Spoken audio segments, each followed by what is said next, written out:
Bienvenidos al Bazar de la Bolsa. Recordad que cualquier activo que se comente en este podcast no es en ningún caso una recomendación de inversión. Tenéis que invertir en base a vuestro propio estudio, vuestro propio análisis y vuestras propias conclusiones. Y seguimos con la segunda parte de la entrevista a Roberto Salvador, asesor del fondo Gestión Boutique 8 Sabanto. Roberto conoce muy bien las empresas que tiene en cartera y creo que va a ser una charla muy interesante en la cual vamos a hablar de varios sectores y de varias empresas. Sin más, seguimos con la conversación.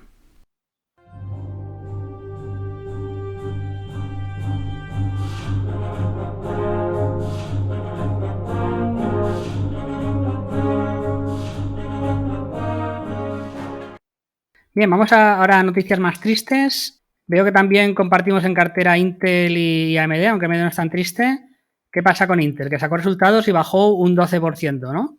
Y es una empresa que está más o menos en máximos de ventas a pesar de haber perdido un cliente tan importante como Apple, y cuando sus comparables están a un PER 44, pues ellos están a un PER, ahora debe estar a PER 10, 9, 10 por ahí. Hablamos de PERes porque creo que es un ratio que se entiende muy fácil, ¿no? Sí, que se ve rápido, pero a ver, Intel y AMD están en el mismo lago pescando, ¿no? O sea, al final están en el mismo mercado, pero las tesis de inversión yo creo que son muy diferentes, ¿no? Intel tuvo el dominio absoluto del sector de los procesadores y yo creo y lo sigue teniendo, o sea, sigue teniéndolo, y AMD está entrando con muchísima fuerza, que por eso la diferencia de valoraciones, ¿no? Para mí, Intel, si es, yo Intel, de hecho, la posición que tengo es relativa, es bastante pequeña en el fondo, ¿no? Alrededor de un 2%, no es tan pequeña, pero la tesis de inversión se basa un poco en que creo que el mercado está descontando un escenario extremadamente pesimista, ¿no? O sea, yo creo que han hecho bien en la estrategia de cuando llega Pat Gelsinger, que era el CEO de VMware, ¿no? Y llega allí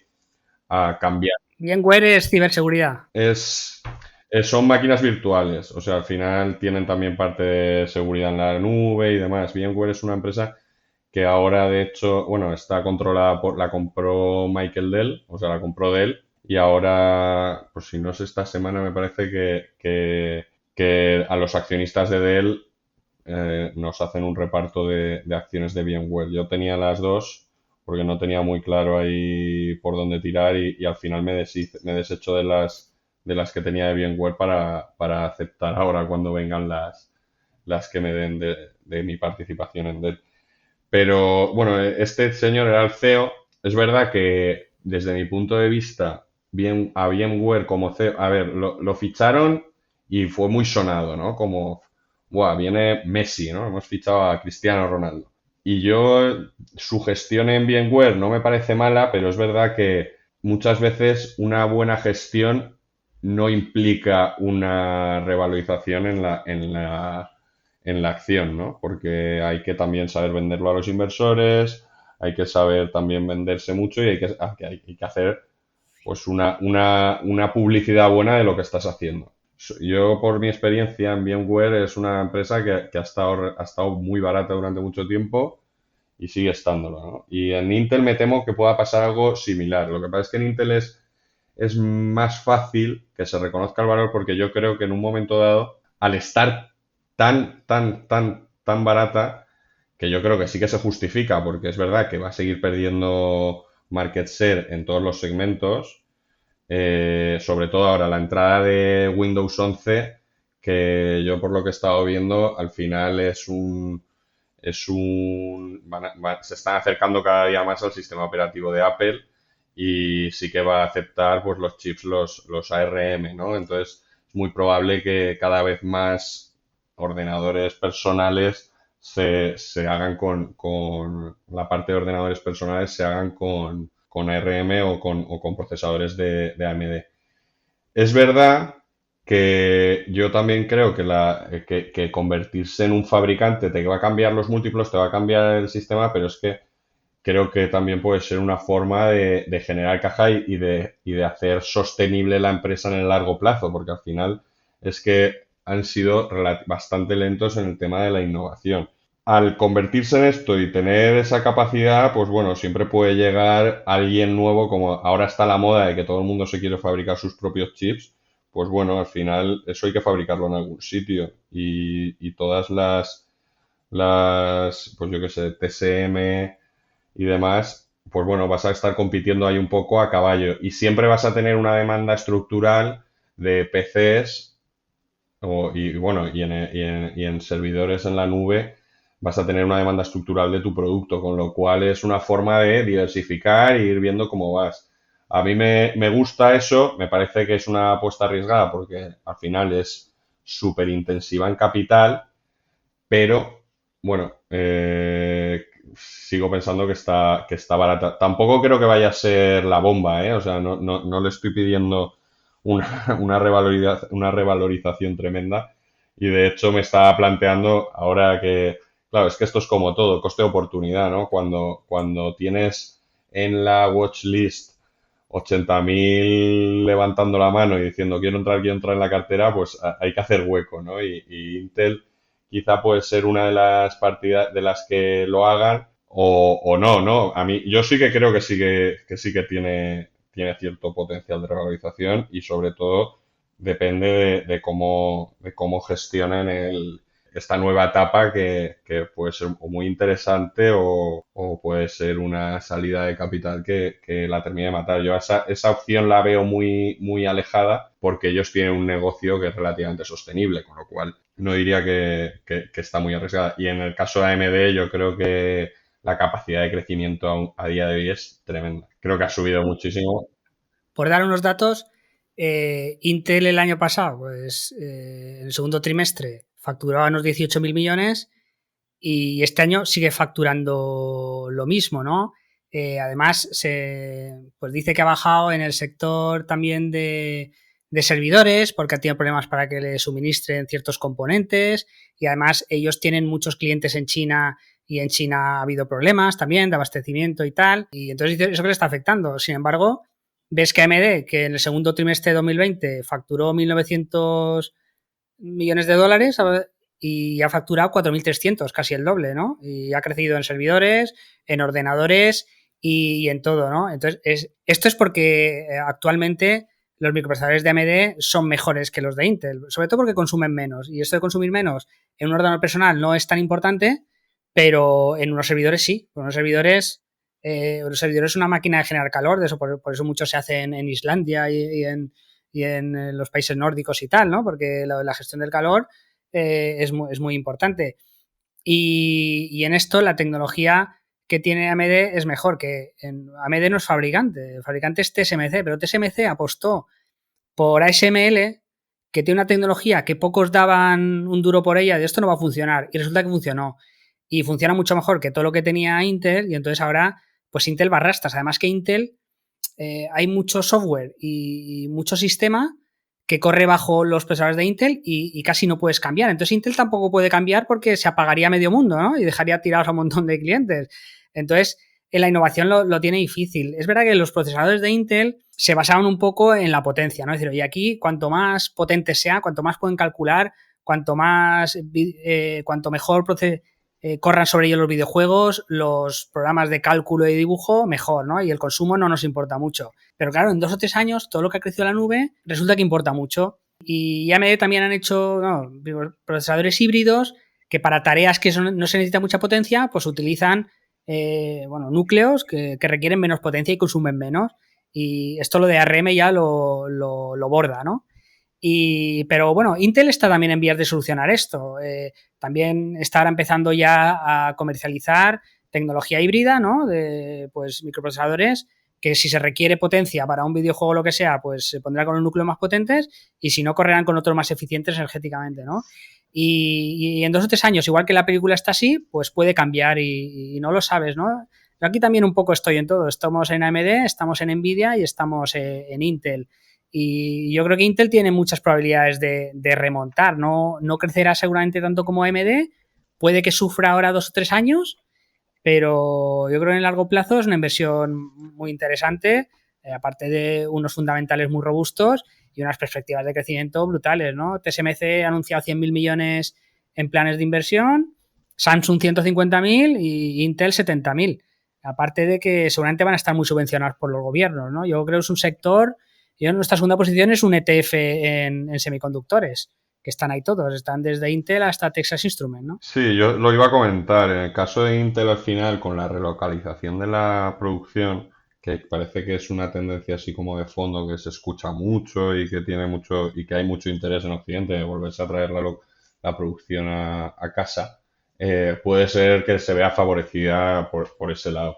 Pero lo que te comentaba, al final, es verdad que el potencial de crecimiento, pues bueno, es que es muy, muy relativo ver. Lo que sí que creo que a día de hoy, creo que la opcionalidad de ganarle dinero a la acción es bastante alta, es bastante razonable la probabilidad de que eso suceda, pero tampoco esperemos, yo tampoco espero a día de hoy un fuegos artificiales en esa línea, ¿no? Pero sí, sí, yo estoy totalmente de acuerdo con tu visión. Al final yo a mí AMD sí que me gusta más, sí que es una posición más importante en el fondo, sobre todo porque al final es que parece que están haciendo las cosas bien, aceptación del usuario, en servidores van volando y lo que decíamos en PCs al final, yo estoy convencido que así como hace 2 años tú te plantabas en cualquier tienda de ordenadores o te ibas al Corte Inglés o en internet en Amazon y buscabas un portátil con un procesador AMD. No había casi, ahora están entrando muchísimo y estoy convencido que cuando se implemente Windows 11 todavía más, porque tiene pinta de que va a funcionar, de hecho yo creo que va a funcionar mucho mejor con los chips de AMD, ¿no? Potencial de crecimiento a AMD la veo espectacular. Y en Intel, pues dentro de que es el mismo sector, pues es una tesis de inversión bastante, totalmente opuesta, ¿no? Porque ellos van un poco menos a la propiedad intelectual, al know-how, y van más a tirar que es verdad que se quieren hacer fuertes en la fabricación de procesadores. Bueno, me gustan las dos, ¿eh? Sí, es verdad que AMD y Nvidia están un poco en manos de TSMC, de su capacidad de fabricación, y habrá que ver porque estos crecimientos al final dependerán un poco también de la capacidad de fabricación. También habrá que estos crecimientos entiendo también que se deben a que han subido precios.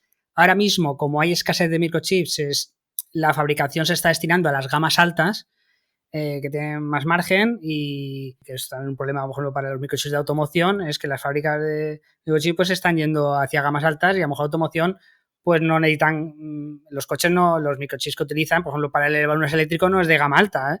Entonces veremos a ver esta capacidad de fabricación. Yo quería ver este trimestre, a ver cómo les iba, digo, a ver si han bajado por capacidad de fabricación, simplemente, ¿no? Porque cuando me he ido informando por ahí, pues a veces querías una Nvidia, un microprocesador Nvidia o uno de AMD y a lo mejor no se encontraba. Pero claro, han subido precios, mira. Sí, sí, no, las gráficas al final, con todo el tema del boom de la minería de criptos y demás, las gráficas de una tarjeta gráfica de Nvidia era imposible encontrar en el mercado y se revendían a 2 veces su precio y cosas así, ¿no?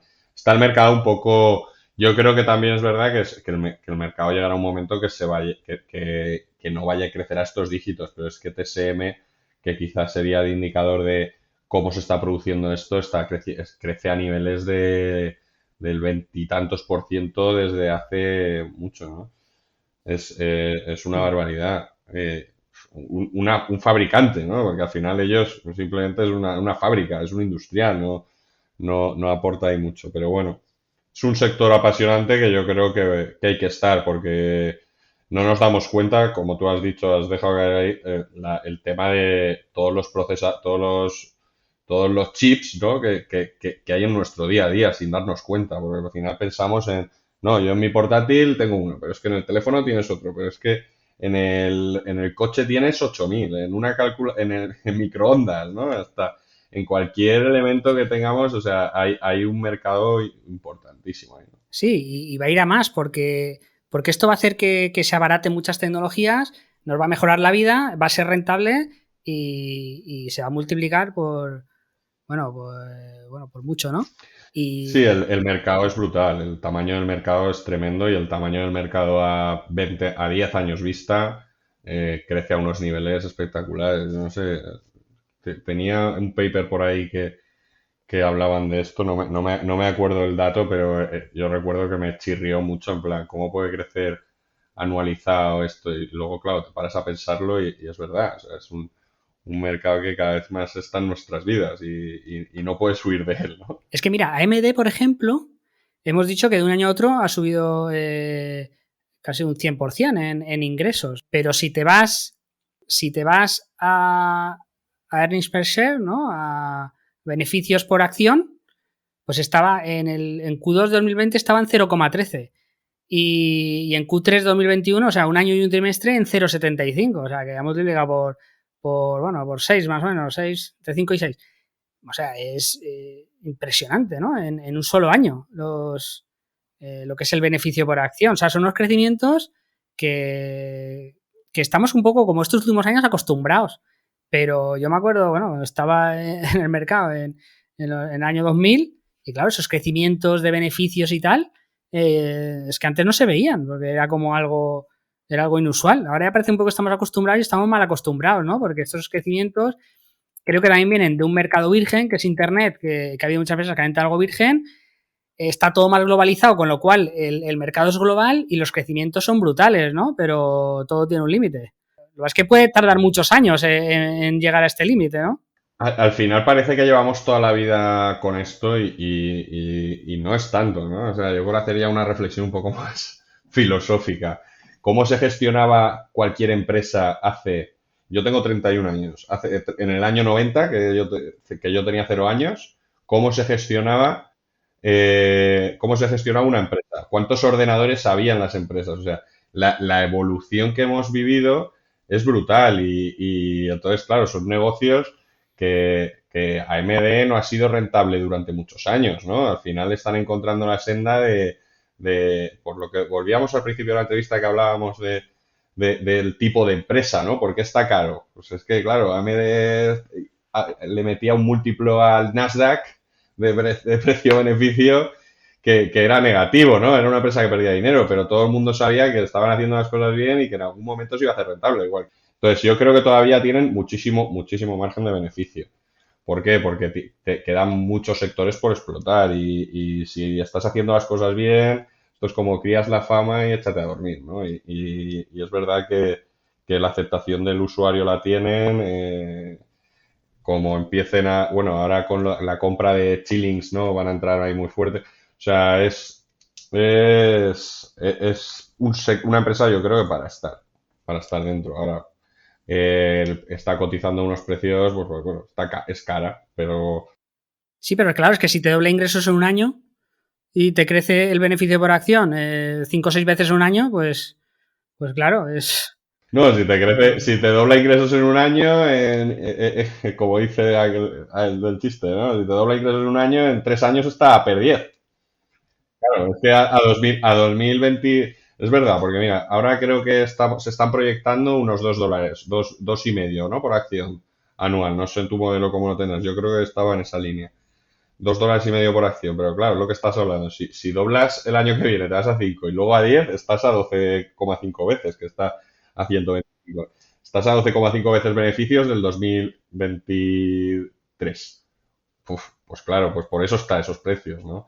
Es verdad que yo creo que tampoco vamos a ser tan optimistas de crecer el 100% anual, pero sí que puede estar moviéndose en unos números bastante interesantes y razonables y hasta que no haya signos de ralentización, pues yo seguramente esté. Otra cosa es que ajuste en términos de riesgo y visibilidad, pues que aparezcan cosas, pues ajuste pesos en la cartera, que yo creo que eso es relativamente importante. Sentirse cómodo con la cartera que tienes, pero creo que a día de hoy, bueno, los drivers están ahí y el volumen que tienes, el sector que tienes es tremendo. O sea, es que tienes un tamaño de mercado que todavía no lo sabemos. E incluso ahora que venga un escenario inflacionista, estos yo no creo que vayan a sufrir muchísimo, ¿no? Que es también otra de las cosas que también da tranquilidad, ¿no? No sé si estás ahí de acuerdo. Sí, sí, sí, yo creo que es eso, que están creciendo niveles. Y yo creo que pueden seguir creciendo mucho porque lo que hemos comentado es que los coches, bueno, pues los coches autónomos, pues lleva Tesla, creo que lleva unas 8 cámaras, pero es que incluso para elevar un eléctrico necesitas un microchip, ¿no? Entonces, va a ser tal el crecimiento, es verdad que no es el tipo de microchips que a lo mejor vende AMD, pero es que pensemos en el crecimiento de India, de África, de los países en desarrollo de Asia Pacífico, del teletrabajo. Mucha gente pues se comprará un portátil para trabajar en su casa, ¿no? A medida que venga el desarrollo. Y que este es el mercado de Intel, de AMD, por no hablar de la nube, por no hablar también de lo que dicen la computación en el borde, ¿no? De los ordenadores que llevan, por ejemplo, los coches autónomos, ¿no? Un coche autónomo no podrá esperarse la respuesta y enviar las cosas a la nube y que le devuelvan a ver si gira a la derecha o a la izquierda, sino tendrá que procesarlo todo en un ordenador en el propio automóvil, ¿no? Lo mismo podría servir para la industria, para una fábrica, de lo que sea.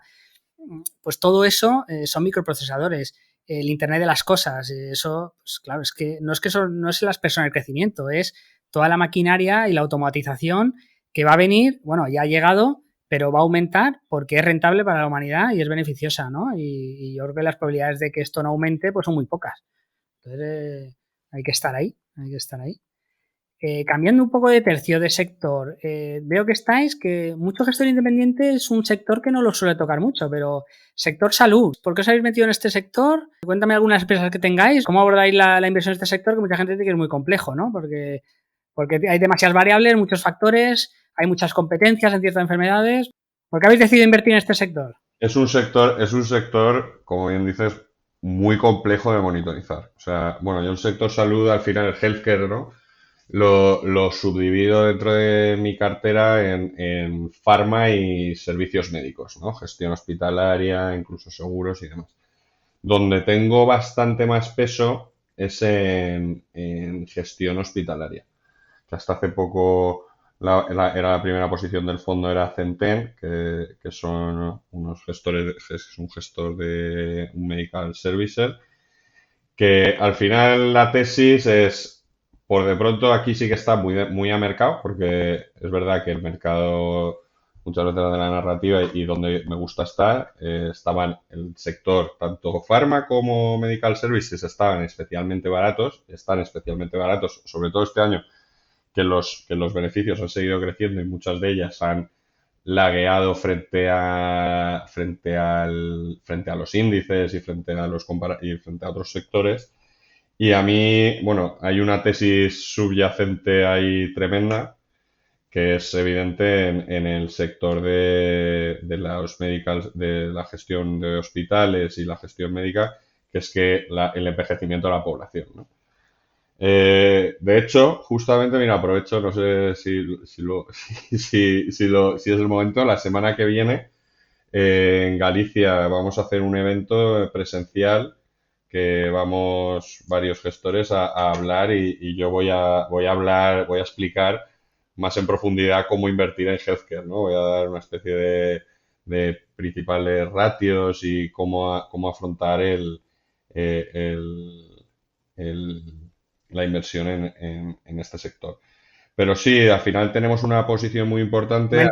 Comenta el evento, di qué evento es y que lo Ah, organiza y todo eso. bueno, es que está casi ya sold out, por lo que tengo entendido, deben quedar muy poquitas entradas. El evento es el Foro Inversor Atlántico y vamos de ponentes Carlos Santiso, que lo conoceréis todos, Adrián Godás, Gabriel Castro y yo, que yo creo que soy el anónimo frente a semejantes cracks de la inversión, que son muy famosos.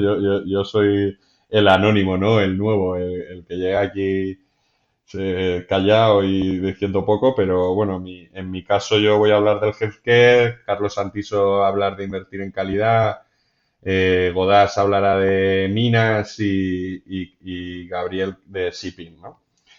Y no, es un evento muy chulo porque al final yo creo que se deberían hacer más porque ahora que parece que la pandemia está un poco controlada, ¿no? No vamos a decirlo muy alto, no sea que se complique la cosa, pues volver a este tipo de eventos presenciales y son cosas muy guays, ¿no? a los que nos gusta esto, pues yo va a ser el primer evento presencial que vaya y tengo muchas ganas y mucha ilusión. Sí, yo creo que son, bueno, eventos muy, muy formativos y, bueno, siempre es muy interesante ir y un poco, a veces, a mí me pasa a veces, ¿no? Y sobre todo yo que estoy en Castellón, una ciudad más pequeña, que es la soledad y del asesor del gestor, pues necesitas un poco relacionarte con los partícipes, con los inversores y con otros asesores o gestores, ¿no? Y yo creo que siempre enriquece mucho. Sí, sí. Tenemos que organizar algo ahí por la terreta, ¿eh?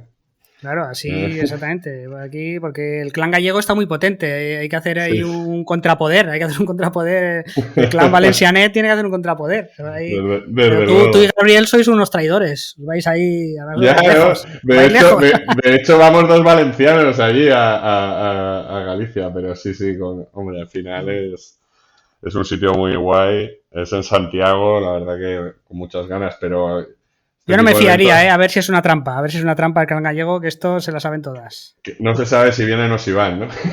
Como dicen de los gallegos. No, sí, sí. Y nada, pues sí, tenemos una posición muy importante en healthcare hay una tesis principal que sería el envejecimiento de la población. Son empresas que sí, que tienen unos márgenes tremendos. O sea, unos márgenes tremendos, no, unos márgenes regulados. Lo que tienen es unos crecimientos que van creciendo muy bien, al ser un sector que está especialmente barato. A través de Money se están haciendo operaciones con unas rentabilidades tremendas y es que hay muchas de ellas, Centeno hasta hace poco, ahora ha tenido un pequeño rally en bolsa que yo lo tenía en como una de las primeras posiciones del fondo, pero es que estaba cotizando a 7 veces free cash flow, ¿no? Y son empresas que tienen contratos con la administración pública, es verdad que tienen riesgo de político, pero tengo serias dudas de que la narrativa política cambie, ¿no? O sea, al final, cuando tú acostumbras al contribuyente o al ciudadano a un servicio de sanidad universal, de gestión privada, pero universal y ciertamente subvencionado, por así decirlo, quitárselo es muy, muy complicado. Al final, son, son situaciones que los políticos podrán, es verdad que hay una crisis de presupuestos y seguramente tengan problemas, pero el recorte en sanidad es muy difícil, ¿no? Sobre todo a nivel, por la factura política que te puede pasar y sobre todo un gobierno demócrata en Estados Unidos. Y en el caso de Centen también está haciendo operaciones internacionalmente, que es quizá la más interesante. En España tiene una filial que tiene la gestión de algunos hospitales y centros de salud y algunas consultas externalizadas y demás. Se han hecho fuertes ahora desde el 2019. Primero compraron un 40%, luego un 60% en una empresa también que tiene contratos con el sector público en Reino Unido y también van muy bien. De hecho, dan coberturas. Presentaron ayer, esta sí que me ha dado tiempo a mirarla, me presentó antes de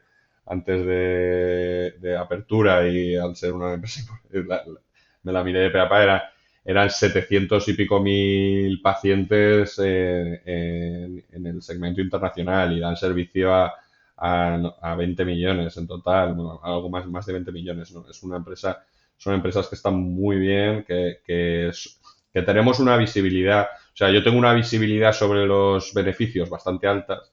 Es verdad que este año está marcado justamente en esta empresa por un problema, para que te hagas una idea, estos tuvieron un problema que les demandó un estado por un tema por un tema de las farmacias, ¿no? De los beneficios farmacéuticos. La forma de afrontar el lawsuit, la demanda del Estado fue, oye, mira, que no vamos a ir a juicio. ¿Cuánto es?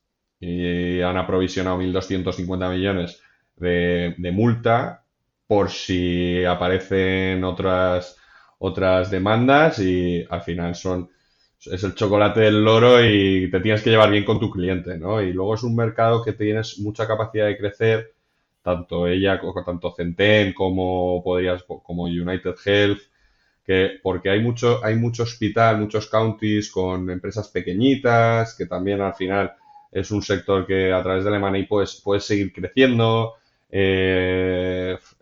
Si consigues mejorar márgenes, a poco que sea, ya lo vas teniendo muy bien. Tienes que dar, dependes mucho también del servicio que des, estás en competición, pero hay muy pocos players y yo creo que aún van a tender a concentrarse más. Entonces, de hecho, llevamos casi todos en cierta proporción. Es verdad que la principal es Centen porque es la que más me gusta, más, y a través de eso he ido conociendo y informándome más, porque al final el proceso llegas muchas veces a otras compañías por analizar la competencia y te das cuenta que dices, jolín, es que también esto es una oportunidad, la pones en el watch list y en el momento que tengas que te entra liquidez, que no sería toda la que me gusta, toda la que me gustaría, ¿no?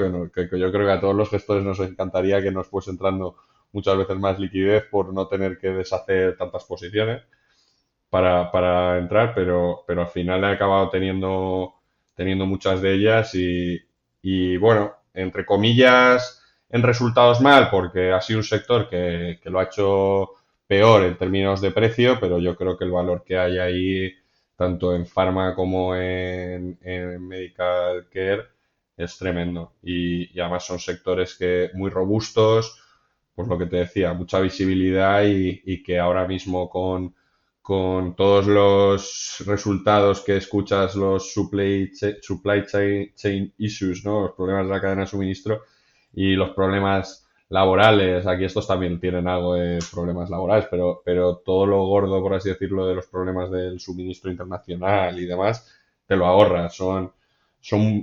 Es una inversión relativamente defensiva que está barata y que yo creo que puede haber una expansión del múltiplo y aparte es que están creciendo a unos ratios bastante razonables, a un dígito alto, pero coño, para un sector que está cotizando a estos precios, pues crecer al 8% es lo que estábamos hablando antes. Es que son ratios o sea, son números de crecimiento muy, muy, muy interesantes, ¿no? Sí, es verdad que el sector salud estos años también ha crecido de forma inorgánica, se han dado bastante. Está ahí el riesgo de regulación de precios, ¿no? Que vemos que diferencia precios de medicamentos a lo mejor entre Estados Unidos y Europa. Pero a lo mejor también es un poco lo que hablamos de los flujos de dinero, que vemos que se invierte en unas empresas, en unas valoraciones un poco, por así decirlo, absurdas.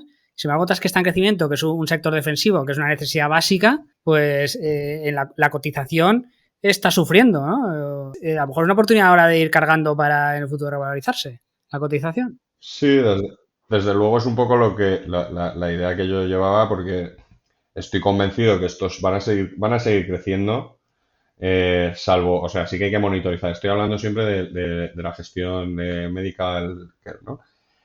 Van a seguir creciendo y llegará un momento que si tú creces al 10% aprox y tu precio no crece tu precio no crece al 10%, es que llega un momento que es insostenible, ¿no? Nadie puede decir una empresa cotizando a 12 veces beneficios, es lo que estábamos hablando, una empresa cotizando a 12 veces beneficios creciendo al 10% en un sector además con una visibilidad altísima.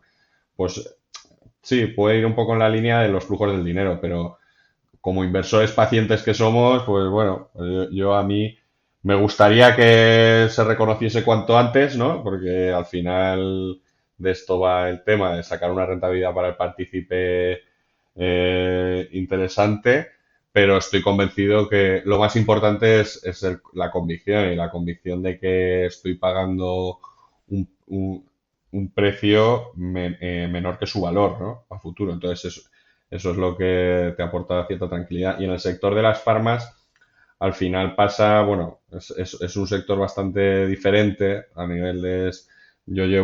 Tengo también un pequeño porcentaje en total.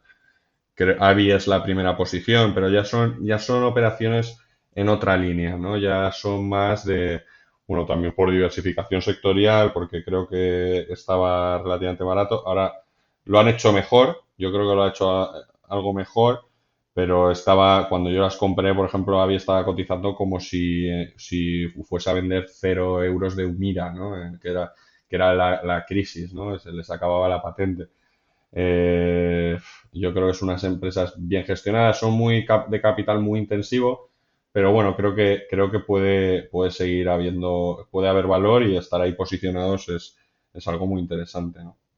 Sí, veo por ejemplo tenéis Gilead, es una empresa Sí, que está mucho en la y inmunoterapia, que bueno, es una tendencia que parece que está en sus primeros pasos, ¿no? Están los primeros medicamentos, aunque ya llevan un tiempo comercializándose, pero es una sí. gran esperanza, tiene aún fallos, no es perfecto, está en evolución la tecnología, pero bueno, es una empresa muy interesante. Sí, a mí Gilead, de hecho, la posición es muy pequeñita, porque es una opcionalidad alta, pero también es verdad que el precio, muchas veces que te marca la negativa, el precio que estás pagando, el downside posible, yo creo que está bastante limitado. Y bueno, y tienes un upside, o sea, hay una simetría bastante importante ahí. Igual que en otras muchas, ¿eh? O sea, porque al final el sector en general, son los que en esta línea más biotecnológica también hay cosas, hay oportunidades muy interesantes.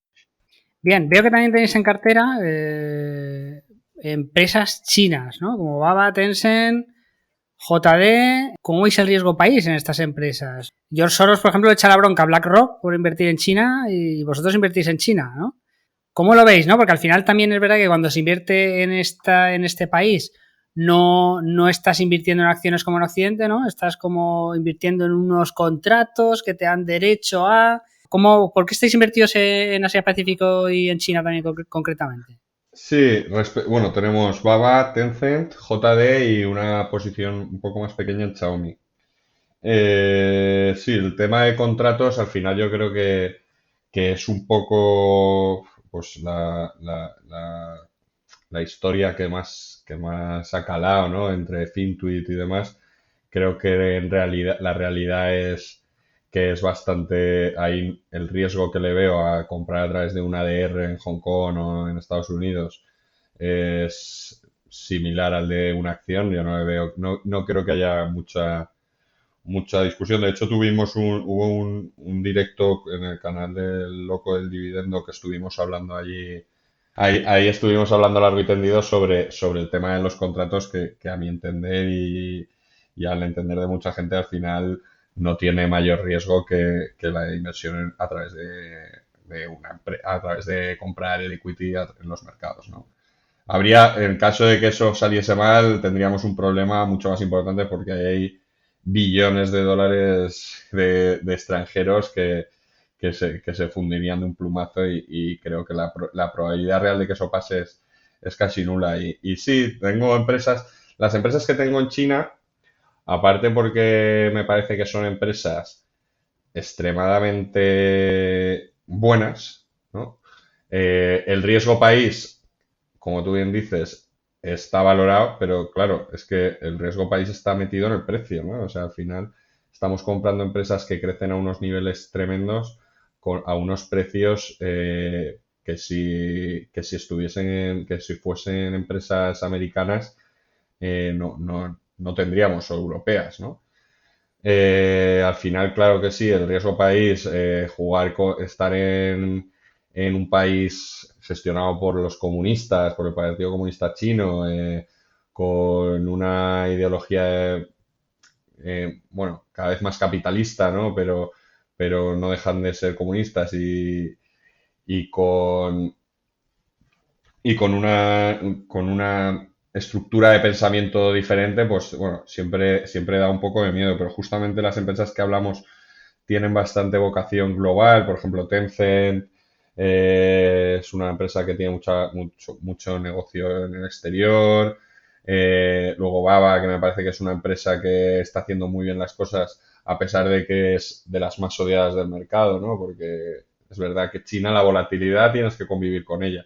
Pero luego también la tesis más macro es como todos los libros de inversión, ¿no? De inicio que te dice, pues el clásico ejemplo, ¿no? Si hubieses estado invertido simplemente con un DCA sobre el SP 500, la rentabilidad acumulada para batir a la inflación y sacarle una rentabilidad X, ¿no? En el último siglo, pues había una foto geopolítica que no era ni parecida a la que nos encontramos hoy en día y el mercado chino, que, que a día de hoy es el 18%, no sé si creo que tenían pendiente llegar al 20% del PIB mundial, tenerlo obviado con una vocación global y con una idea de capturar el beneficio histórico de los mercados, estar fuera de China, pues yo creo que puede salir caro en términos de rentabilidad. Y por eso, aparte de que tenemos buenas empresas, pues bueno, creo que estar invertido en China es una opción, o sea, es una manera de tener esa exposición a la rentabilidad global. De todas maneras, también es verdad que siendo puristas, ¿no? Yo tengo alrededor de un 15% en China, que no me gustaría tampoco aumentarlo muchísimo más porque no me sentiría igual cómodo con la volatilidad. Quizás si creciesen muchísimo, si se perdiese ese miedo, tampoco sería extremadamente raudo en cortar ganancias, así como en las caídas tampoco he comprado mucho más. Sí que he comprado algo en JD, compré algo en Tencent, pero por ejemplo en Baba no compré, que yo no he comprado, es una posición del 3% del fondo y me siento cómodo, pero también soy bastante bullish en ese sentido. De hecho, por ejemplo, en MSCI World, ¿no? Que mucha gente lo pone como ejemplo de compro y me olvido. El otro día lo estaba mirando por curiosidad, creo que tiene alrededor de un 6% del fondo en China. Creo que quizás está poco, pero bueno, es un poco las tesis. Hombre, las tesis de cada una de las empresas son muy diferentes. Por ejemplo, a mí, ahí Xiaomi me parece que tiene un potencial prometedor, que es en la que menos peso tenemos y por desgracia, porque es quizá una de las que mejor se han comportado. Pero claro, es que al final es perderle el miedo, ¿no? No puedes obviar ese crecimiento y además ese negocio internacional que también tienen, que cada vez forman parte más de nuestras vidas. Sí, al final es un dilema, ¿no? Es un dilema decir, porque creo que es una parte del mundo en la que hay que estar. Al final las empresas hoy en día están muy globalizadas y para muchas China es una parte importante de su facturación y es una región que tiene todos los números para crecer un montón, ¿no? Porque es una región que es estable, ¿no? No como África, por ejemplo, y están muy enfocados a sus objetivos y yo creo que las probabilidades de crecer son inmensas. Y entonces estar fuera de eso, de ese pastel, es un riesgo, a la vez que estar dentro también tiene otro riesgo. Es un poco un dilema que hay como un asesor. A mí lo que me ha preocupado un poco más es el tema legal, esto que estás invirtiendo a través de eso, de estas estructuras VIE, ¿no? Que son como un contrato que te da derecho a beneficio de la empresa y tal. Pero también es verdad que hay mucho dinero y muchos intereses metidos ahí y sería raro que China se pegara un tiro en el pie, ¿no? Bueno, es muy interesante también, igual que el sector salud, microprocesadores, las grandes tecnológicas, pues China yo creo que hoy en día es otro de los fenómenos que hay que estar informado, hay que estar dentro para, yo creo, para hacer incluso un buen track record, ¿no? En el largo plazo. Desde luego, mirando a plazos largos. O sea, al final, yo creo que también, al menos mi forma de gestionar, aparte de que hay mucha tesis macro y análisis, o sea, no macro, porque tampoco soy especialista, porque muchas veces al final lo que buscas son compañías buenas, compañías de calidad, y si estás expuesto al crecimiento, necesitas, pues bueno, para el crecimiento, hay tesis, pues para analizar, por ejemplo, el tamaño el mercado potencial que puedas tener, ¿no? Entonces, estas empresas son, a mi parecer, especialmente buenas. Yo, de hecho, en China hay sectores que están extremadamente baratos, como pueden ser utilities chinas, constructoras, hay algunas. Lo que pasa es que ahí sí que me da más miedo, por ejemplo, que ya sabiendo que estas empresas no son autónomas 100%, porque al vivir en el país en el que viven, o sea, al estar domiciliadas en el país en el que están, siempre van a tener cierto control por parte de las autoridades. Cuando ya encima le metes a que las autoridades tienen posiciones mayoritarias, pues ya me pesa un poco más, ¿no? Y pues para tener una empresa que esté a precios baratos, para hacer quizá value investing en China, más al más puro deep value, que creo que también puede haber muchas oportunidades. Habrá alguien que lo haga muy bien, habrá gente, pero yo no me siento tan cómodo, sobre todo porque yo puedo llegar hasta donde llego, ¿no? En este caso, pues eso, buscando calidad, pues sí que calidad y crecimiento, pues, y cierto tamaño, que también es verdad que es más fácil evitar problemas. De hecho, yo históricamente, en el fondo, no sé si llegó hasta... Sí, cuando estábamos, ya estando como fondo, tuve una empresa china que era Joy, que antes era YY, creo que luego cambiaron el ticker a Joy, era pues una especie de Instagram, o sea, redes sociales, ¿no? Y es que llegó a cotizar por la caja. Y la tuvimos y la vendí ya estando en el fondo, en una posición pequeña porque, bueno, pues siempre hay rumores, hay mucha volatilidad, había rumores de estafa, de cosas. Entonces yo en cuanto empiezo a escuchar ese tipo de cosas, las evito y ya está. Hay muchos peces en el mar, ¿no? Como suelen decir. Pero buscando calidad y empresas de calidad, pues también tienes cosas que es muy difícil obviar, ¿no? No, y luego, por ejemplo, en el caso de Baba, bueno, Baba, Tencent, JD, reúne un poco las virtudes que comentamos al principio de las grandes tecnológicas americanas, ¿no? Ahí está la inteligencia artificial, están esas plataformas que al final absorben gran parte del mercado en Internet, que es ahí donde se va a mover gran parte de la economía, tanto en el presente como en el futuro. Y estar ahí fuera en China, que son 1.300 millones de habitantes, que recordemos que en Estados Unidos son 300 y tanto y en Europa 300 y tanto, pues la verdad es que hay un potencial muy grande, ¿no? Aparte de los países vecinos con mucha población donde están extendiendo sus garras estas empresas tecnológicas chinas, y yo creo que es una inversión también muy interesante, pero es verdad que es difícil aumentar la inversión o aumentar posiciones porque la seguridad jurídica un poco te echa para atrás como inversor, ¿no? Y hay que diversificar y poner cierto límite en tu peso en cartera ahí porque está ese riesgo político y hay que tenerlo en cuenta.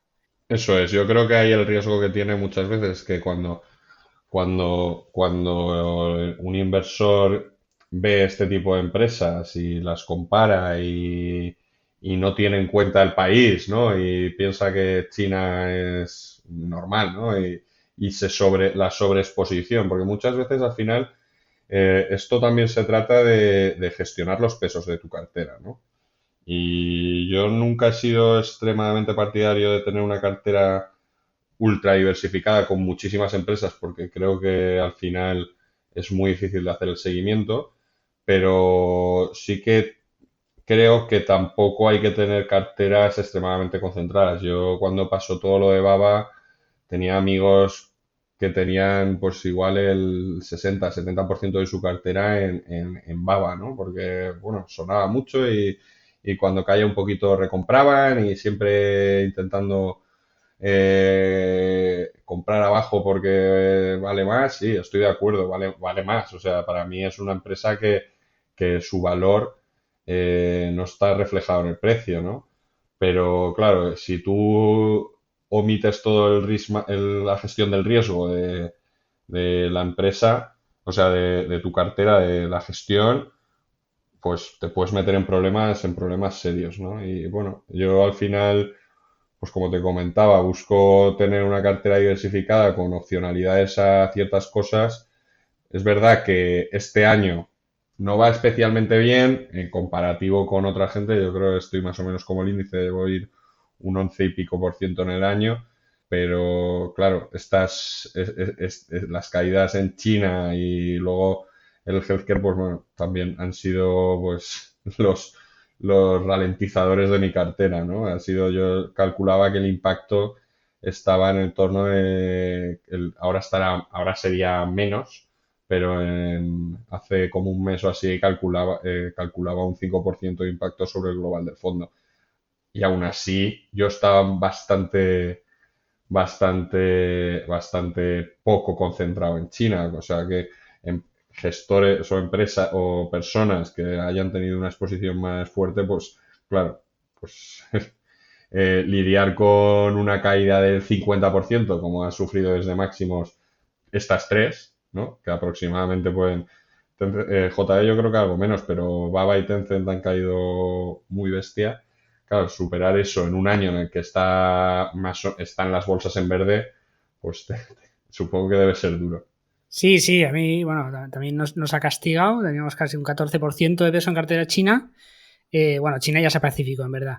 Y bueno, es un poco lo que hay. Claro, Baba estuvo cerca de los 400 y ahora está en 170 por ahí. Muy bien, China, yo por ejemplo, un dato que da alguna vez, pues llevan 17 misiones al espacio este año, ¿no? Y no han tenido ni un solo fallo, han aterrizado un rover en Marte a la primera, cosa que fracasó Europa, por ejemplo, intentar hacerlo. Tiene su propia estación internacional que acaban de inaugurar este año. Tienen 2 rovers en la Luna y es un país con una tecnología y unas probabilidades de crecimiento brutales, ¿no? Y yo creo, estoy firmemente convencido que hay que estar ahí. Pero bueno, todo tiene sus pros y sus contras. Bueno, una empresa un tanto curiosa que tenéis en cartera se llama Aquabonti, ¿no? Que hacen, bueno, cultivan salmones, pero que son transgénicos. No la sigo, pero ¿cómo va? ¿No? Tengo curiosidad un poco cómo está evolucionando ventas, si está habiendo problemas, si no, ¿cómo está la Sí, empresa? al final, a ver, esta tesis es muy curiosa porque yo creo que es la posición más pequeña del fondo. Y bueno, yo en Twitter, la verdad que lo utilizo relativamente poco. Estoy intentando, siempre lo digo, que quiero ser un poco más activo, pero me cuesta mucho porque llegar a todo. Pero cuando lo puse en Twitter fue como el hype, ¿no? Que yo decía, jolín. Después me curro algún hilo medio interesante y aquí puse compramos Aquabunti, ya está. Y tuvo una repercusión tremenda, ¿no? Bueno, Aquabunti es una empresa pequeñita que capitaliza menos de 300 millones. Hay muchísimas tesis de inversión por ahí en la red e incluso yo he hablado alguna vez de ella en algún podcast en el de By the Deep que comentábamos al principio, que yo creo que fue el primer podcast y hablé un poco más en profundidad. Y sí, al final es una empresa, pues una opcionalidad de la cartera que me gusta tener este tipo de semillas, por así decirlo, este tipo de inversiones, que el downside yo creo que está bastante limitado y es verdad que el juego aquí era en el momento en el que empezasen a ser capaces de comercializar su producto, ¿no? Tienen un salmón transgénico que tiene muchas virtudes, entre ellas que crece más rápido, que necesita menos alimentación, que es de piscifactoría y que los controles de calidad los pasa bien. Está aprobado por la FDA, bueno, está aprobado hoy por la FDA, por la Agencia de Alimentación de Estados Unidos, o sea, está permitido su comercialización en Estados Unidos y la trama aquí era en el momento en el que empezasen a vender. Es verdad que el management es relativamente opaco, no opaco, sino que no dan muchas pistas. Sí que empezaron en el anterior trimestre, ya empezaron ventas muy pequeñitas, pero no anuncian tampoco a quién, ni van anunciando, pero ellos en el momento en el que esto empieza a funcionar y se expanda, pues tendría mucho sentido. Para mí yo me lo tomo como que esto es, cuando yo la compré era una prueba de concepto, ¿no? Una POC para los consultores y demás que utilizan mucho estos términos. Luego, no, bueno, ya tenían un prototipo, ¿no? Tienen sus piscifactorías y la idea es intentar venderlo. En el momento en el que yo creo, en el momento en el que tenga una aprobación, una aceptación del público y empiece a ser sostenible, que no es rentable, sostenible la empresa por sí misma, porque hasta ahora se han ido financiando a través de varias ampliaciones de capital, a través de deuda.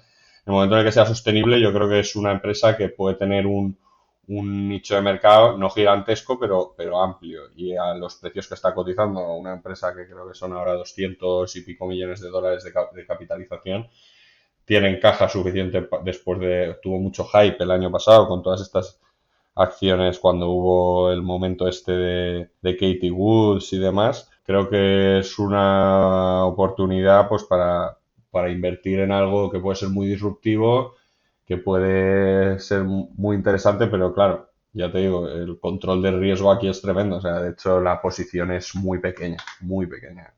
No creo que llega, yo creo que de hecho es de la más pequeña del fondo. Sí, ahora mismo estoy mirando, no llega ni al 0,7 o así, ¿no? A ver, yo creo que son empresas muy, muy interesantes, ya no desde el punto de vista financiero, sino desde el punto de vista de cómo evoluciona la sociedad y estas nuevas tecnologías, pues que yo creo que nos pueden aportar mucho, ¿no? Aunque hay en la Unión Europea son muy reticentes a esto de los transgénicos, que los propios científicos de la Unión Europea dicen que es una chorrada, ¿no? Que llevamos toda la vida haciendo edición genética, lo que pasa es que ha sido lo que antes tardábamos 200 años en crear, pues ahora se crea en unos años, ¿no? En el laboratorio. Entonces la diferencia es la velocidad.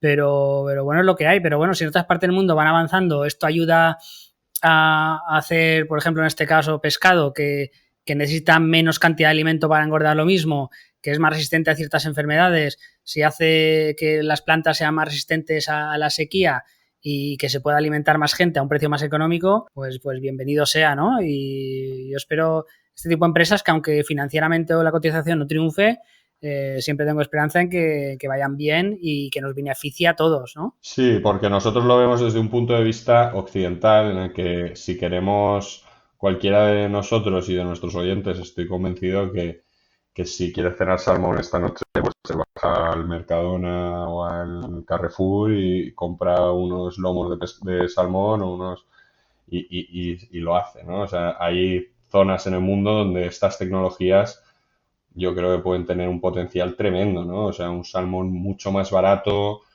que encima va a consumir menos recursos. O sea, yo creo que el potencial es muy alto. No sé tampoco la capacidad de llevar esto a cabo que tenga el management a grandísima escala, pero bueno, es una apuesta a largo plazo que yo creo que puede dar muchas alegrías y yo creo que puede ser interesante. La inversión, que al final es en el fondo lo que tenemos es pequeñas opcionalidades como esta, que claro, si tú juegas un poco con los pesos, pues bueno, puede salirte muy bien o tampoco tener mayor problema, ¿no? Que es un poco la asimetría de rentabilidad-riesgo.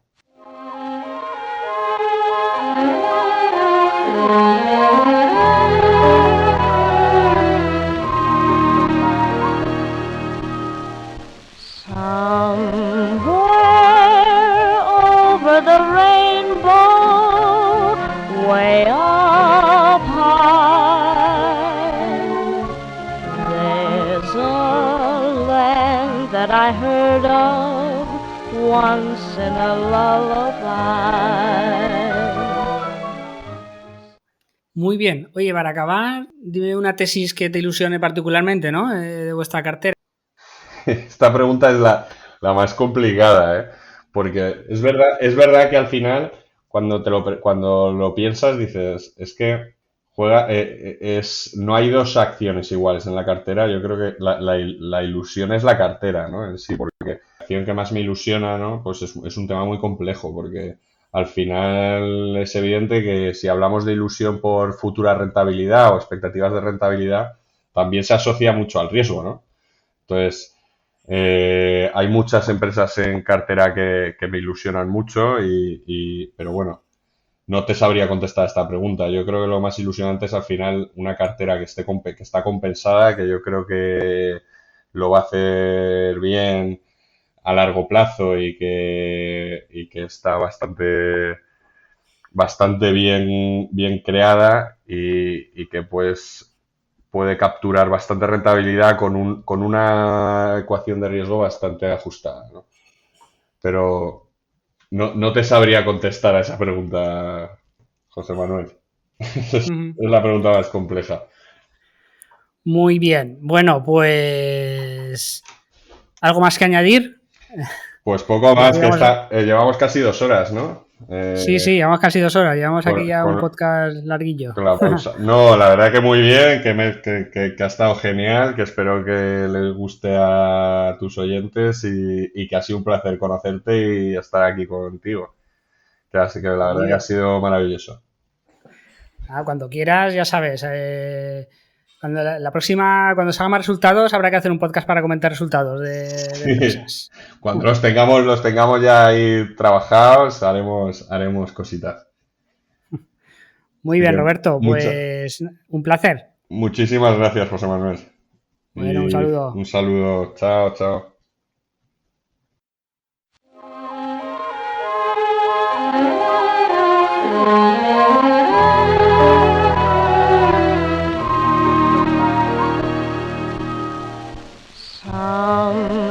Somewhere over the rainbow, way up high, there's a land that I heard of once in a lullaby.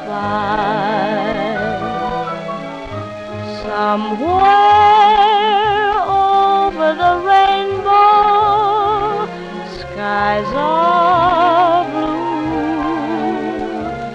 and the dreams that you dare to dream really do come true. Someday I'll wish upon a star and wake up where the clouds are far behind me, where troubles melt like lemon drops away above the chimney tops. That's where you find me. Somewhere over the rainbow, bluebirds fly over the rainbow. Why then, oh why can't I?